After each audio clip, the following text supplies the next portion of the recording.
for offshore bass. I've been known to fish shallow all year round. There's nothing wrong with that.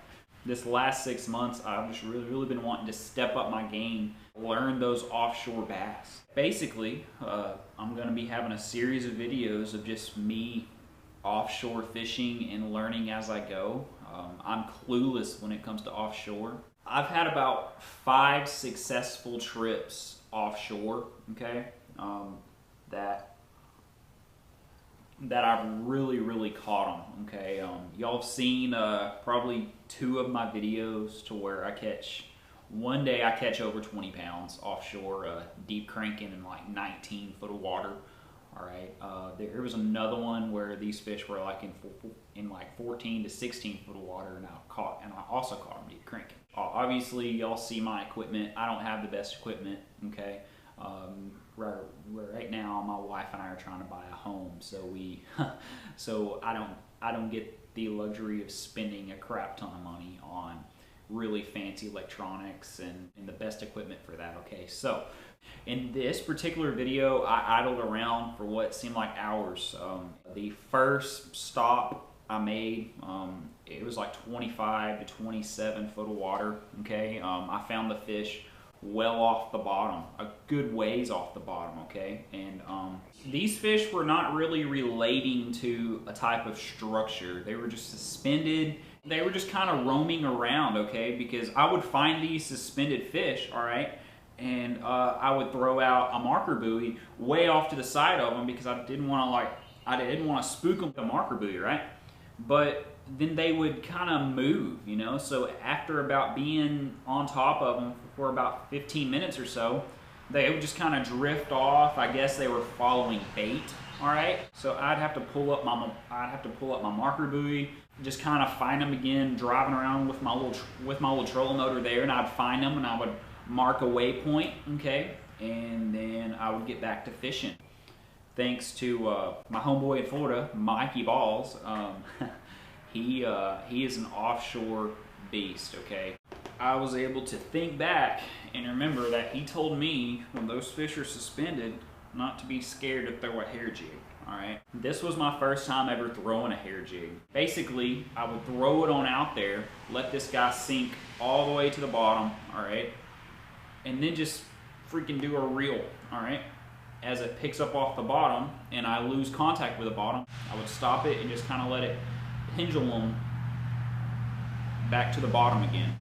Every now and then I'd give it a little flicker, okay.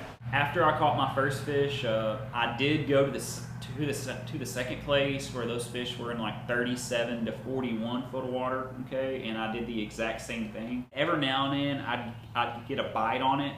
As it was pendulum on down through the school, okay, I would feel this thing just running into fish, okay, and but there were no takers, all right. That right there is when I broke out this swim bait, okay, and I would go back and forth between a 3/4 ounce head and a 1 ounce head. The 3/4 was the way to go apparently, because that's what got bit, all right. Now let me just stop real quick. I got ahead of myself. My first initial thought was to vertical fish these, okay, and I started out with a jigging spoon and a drop shot. Basically, I would drop down on my electronics and I would see them come up, and I could actually feel them touch it, but they weren't really biting it. It would just seem like they would just go up there and push the drop shot around with their nose, or just push the jigging spoon around with their nose. And in my brief experience of that happening, typically you'll end up hooking them up under the chin or on the belly area, you know, and you're not really catching them, you're snagging them. That's not the way I wanted this day to go down, okay. I do feel like, yeah, I could have sat there and snagged a few with a jigging spoon, all right, but that's not how I wanted this to go down, to make them react to my bait, okay. And unfortunately, I was not able to make them actually bite on to my drop shot or bite onto my jigging spoon, all right. So that's when I went to the hair jig. That's when I went to the swim bait.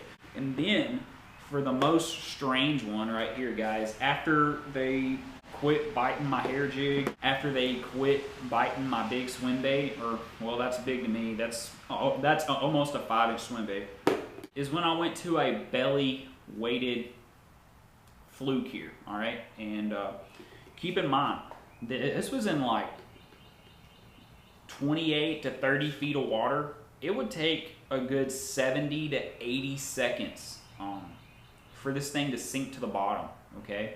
It would just take a crazy amount of time for this thing to just sink on down to the bottom there. Basically, I would just work it like a jerkbait. Obviously, they didn't want this thing blowing through the school, you know. They didn't want me slow rolling this thing through the school of fish. So I got this thing and I made a long super cast, even kind of drug out some slack in my line and just let this thing sink all the way to the stinking bottom. And again, like I said, it took 70, 80, 90 seconds for it to get down there. So it was freaking crazy. But I got it on down there and I just sat there and twitched it like a jerkbait, you know, just sat there and worked that thing like a jerkbait, and all of a sudden I just feel something kind of grab onto it, you know, and then coop. But that's how I caught them. Like I said again, guys, I am no expert at offshore fishing. I'm doing this quest for offshore bass, and I'm gonna learn as I go, all right? I'm known for a shallow water fisherman. Obviously, there's some massive giants out there deep.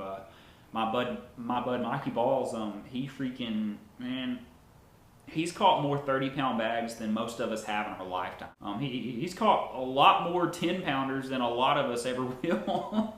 You know, y'all go check out his channel. He's got a lot of good information about offshore fishing. It's where I get a lot of my knowledge from, okay? He's just got a lot of good knowledge for this offshore stuff, okay? Again, guys, learning as I go on the quest for these offshore bass, and you all can expect to see some more videos of this because it's getting about the right time to really get on out there and really look for those offshore bass. It's going to be a lot of fun learning all this stuff. I appreciate y'all watching. If y'all have anything to say, go ahead and drop a comment down in the comment section below. If you want to help me out, give me advice on this offshore stuff as I learn it as I go, y'all go right ahead. Go ahead and school me up. Let's hear it. Good coffee. And I'll catch y'all next time.